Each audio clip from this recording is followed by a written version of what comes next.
We realize that this has hurt a lot of folks. Addiction recovery organizations have spent the last few months finding ways to adapt after managed care organizations made funding cuts earlier this year.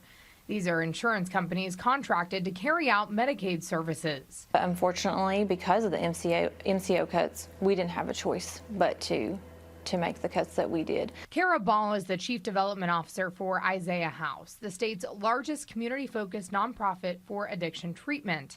They serve about 3,500 people every year. MCOs have basically said that peer support is not important, and so they're no longer covering that. Peer support, Ball says, is how people stay clean and sober. When you're going through recovery, that becomes your community. That is your safety net and who you go to for advice. Ball says peer support is a salaried position with pay averaging $35,000 to $40,000 a year. She says due to the cuts, they've had to lay people off one by one, 10% of their staff in total.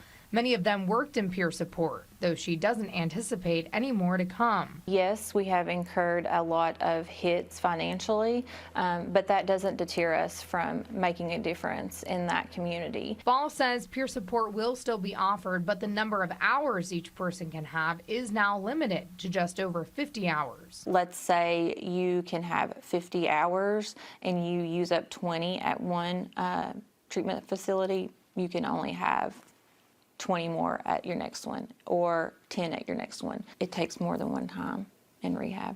You know, it's not abnormal for someone to go 6, 7, 8, sometimes 20 times. She says they're now working to diversify their income to try and backfill the peer support positions. We are committed at Isaiah House to providing hope and healing and restoration to everyone looking for help from SUD. Mariah Congedo, WKYT.